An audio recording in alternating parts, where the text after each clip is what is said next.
Terpujilah Tuhan karena kasih setianya kita ada sampai hari ini, semua hanya karena kemurahan Tuhan.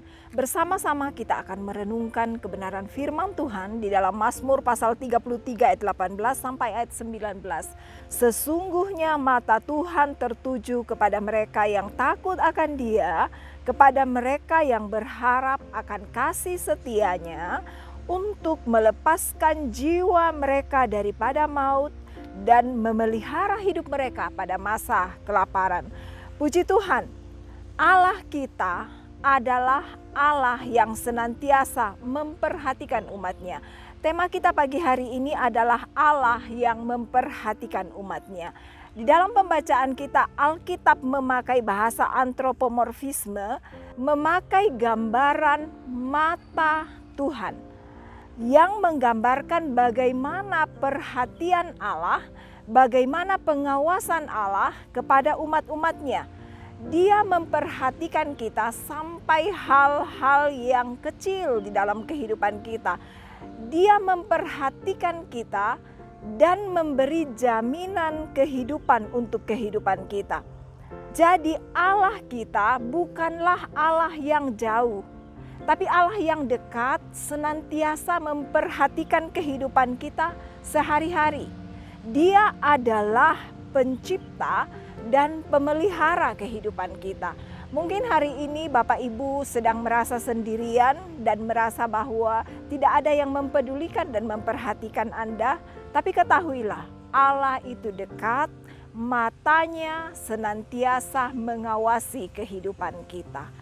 Bukan hanya memperhatikan hal-hal yang di luar, tetapi Dia memperhatikan sampai kedalaman hati kita.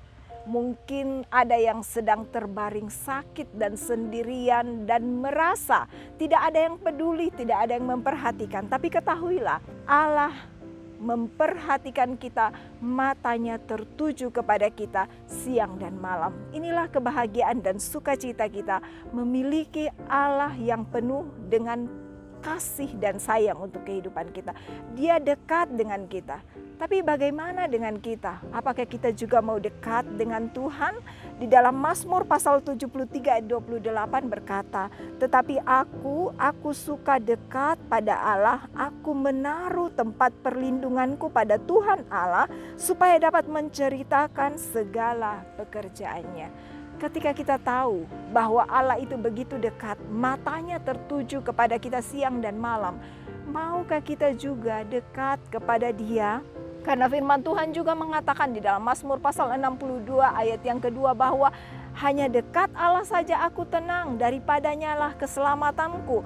Ketika kita dekat dengan Allah, mengambil keputusan untuk dekat dengan Allah, hati kita tenang dan Dia memperhatikan kehidupan kita. Ketika murid-murid mereka dalam pergumulan, mereka dalam menghadapi badai yang besar, mereka menghadapi angin sakal di tengah-tengah danau. Angin sakal adalah angin yang datang dari arah depan, hendak menghancurkan perahu, memutar perahu dan membawa perahu kembali ke tengah danau.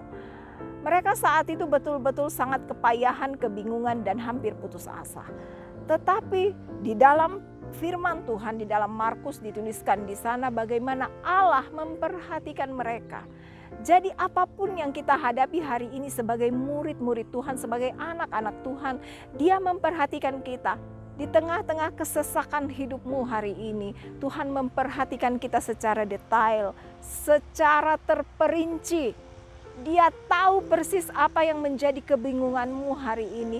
Dia tahu persis apa yang ada di dalam hati kita hari ini. Ketika engkau merasa sendirian, Tuhan tahu persis dan Dia menemani kehidupan kita.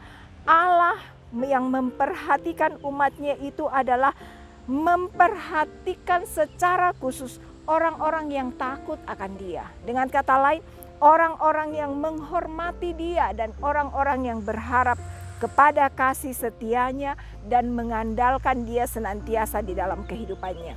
Tujuan pengawasan Allah, tujuan pemeliharaan Allah untuk kita adalah untuk melepaskan jiwa mereka daripada maut dan memelihara hidup mereka pada masa kelaparan. Bapak Ibu Saudaraku yang dikasihi Tuhan, ayat ini memberitahukan kita bahwa Allah mengawasi kita, memperhatikan kita untuk menyelamatkan kita dari kematian, dari maut, dan dari kelaparan. Apa itu kelaparan? Kelaparan adalah situasi krisis yang mengancam kehidupan kita. Maut adalah kematian kekal yang memisahkan kita dari Allah. Ada dua hal yang kita perhatikan di sini, bahwa Allah memperhatikan kita bukan hanya secara jasmani, secara fisik kita, tetapi juga kehidupan rohani kita. Allah memperhatikan kehidupan kita. Dia memperhatikan kita di masa krisis, dan Dia memperhatikan kita, mengangkat kita, membebaskan kita, menyelamatkan kita dari maut. Memelihara mereka dari maut di dalam Perjanjian Baru adalah bayangan kasih Allah di dalam Kristus Yesus. 1 Korintus 15 ayat 55 berkata bahwa hai maut, di manakah kemenanganmu? Hai maut, di manakah sengatmu? Tetapi syukur kepada Allah yang telah memberikan kepada kita kemenangan oleh Yesus Kristus Tuhan kita. Jadi diselamatkan dari maut adalah berbicara tentang karya pengorbanan Yesus di kayu salib yang telah mengalahkan maut, mengangkat kita, menghidupkan kita kembali di dalam Kristus Yesus. Efesus 2 ayat 4 sampai 6 berkata, tetapi Allah yang kaya dengan rahmat oleh karena kasih-Nya yang besar yang dilimpahkannya kepada kita, telah menghidupkan kita bersama-sama dengan Kristus. Sekalipun kita telah mati oleh kesalahan-kesalahan kita, oleh kasih karunia kamu diselamatkan. Di dalam Yesus Kristus, Ia membangkitkan kita juga dan memberikan tempat bersama-sama dengan Dia di surga.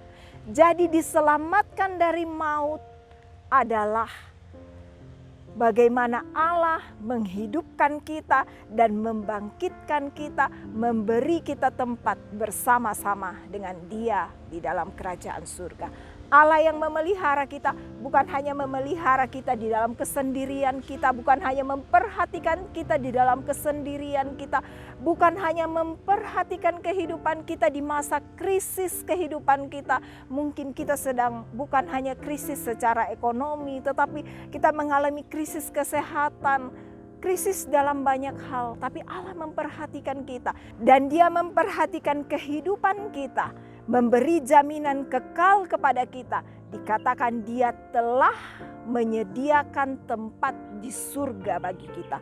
Sebenarnya itulah penyediaan terbesar Allah di dalam kehidupan kita sebagai anak-anak-Nya. Sebab itu mari kita tetap percaya, mengarahkan pandangan kita dekat kepada Tuhan, karena mata Tuhan selalu tertuju kepada kita siang dan malam. Mari kita berdoa. Terima kasih untuk hari ini, hari yang luar biasa. Kami terima janji Allah bahwa Allah memperhatikan hidup kami sampai hal-hal yang terkecil di dalam hidup kami, sampai kedalaman hati kami. Bahkan Allah memperhatikan, menjamin keselamatan jiwa kami. Terima kasih untuk hari ini. Kami jalani hari ini Tuhan dengan keyakinan penuh bahwa Allah Immanuel selalu bersama-sama dengan kami. Terima kasih, berkati seluruh umat-umat-Mu di mana saja mereka berada. Apa yang mereka kerjakan, mereka usahakan, mereka sentuh dengan tangan mereka, dibuat berhasil oleh Tuhan. Jaminan masa depan, jaminan kesehatan, jaminan kemenangan. Hari ini kami sudah terima karena kami percaya Allah yang berjanji adalah Allah yang setia, Allah yang tidak mengingkari janjinya bagi kami. Terima kasih Tuhan, kami jalani hari ini dengan penuh sukacita bersama dengan Tuhan Yesus. Dalam nama Yesus kami sudah berdoa dan bersyukur. Haleluya. Amin.